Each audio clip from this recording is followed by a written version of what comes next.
નમસ્કાર દર્શક મિત્રો, હું છું પરેશ ચૌહાણ. સૌરાષ્ટ્ર સમ્રાટ ન્યૂઝ ચેનલમાં આપનું હાર્દિક સ્વાગત છે. ધારી તાલુકાના ત્રંબકપુર ગામ પાસે દીપડાના હુમલામાં મૃત્યુ પામેલ બાળકીના પરિવારને વન વિભાગ દ્વારા 10 લાખનો ચેક અર્પણ કરાયો. થોડા દિવસો પહેલા ધારી તાલુકાના પૂર્વ પાસે એક દીપડા દ્વારા બાળકી પર હુમલો કરવામાં આવ્યો હતો, જે હુમલામાં બાળકીનું મૃત્યુ થયું હતું. રાજ્ય સરકારની ગાઈડલાઈન મુજબ વન વિભાગે તાત્કાલિક અસરથી મૃતકના પરિવારને 10 લાખનો ચેક અર્પણ કર્યો હતો.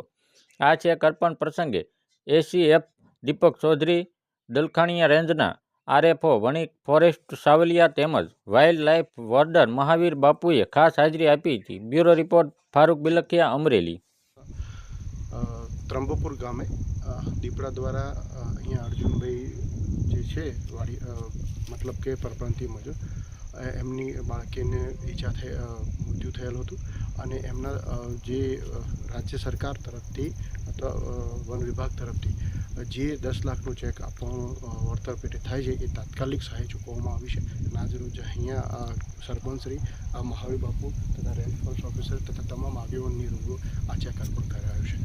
ત્રંબકપુર ગામ સરપંચ બોલું છું. હમણાં થોડાક સમય પહેલાં અહીંયા પરસોત્તમભાઈ મોરીની વાડીએ પરપ્રાંતિય મજૂર હતા, ત્યાંની બાળકીને દીપડાએ હુમલો કર્યો હતો અને તેમાં જંગલ ખાતું અને એની સારી મહેનતથી આજે ચેક અર્પણ કરવા આવ્યા છે.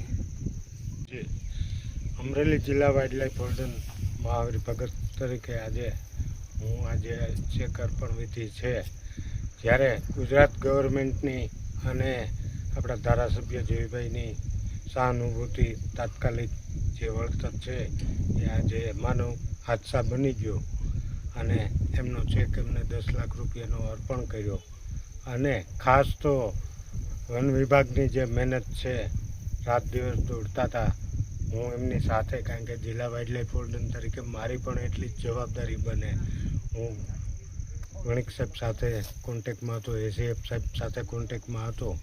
તો જે આ ઘટના ઘટી છે એ તો દુઃખદ ઘટી છે, પણ અત્યારે મારે ખાસ તો દરેક સરપંચોને અને દરેક વાડી માલિકોને એક જ નમ્ર અપીલ છે કે આપ મજૂરો માણસો બહારના પરપ્રાંતથી આવતા હોય, ખોરાકમાં બધું જ ખાતા હોય છે. તો હવે આપણી વાડીએ આ જે ઘટના ઘટી એ દુઃખદ ઘટી છે, પણ હવે પછી આવું ન ઘટે અને એને માટે સરપંચશ્રીઓ અને વાડી માલિકો ખાસ જાગૃત રહે અને જાગૃતતા ફેલાવે એવી દરેકને મારી નમ્ર અપીલ છે.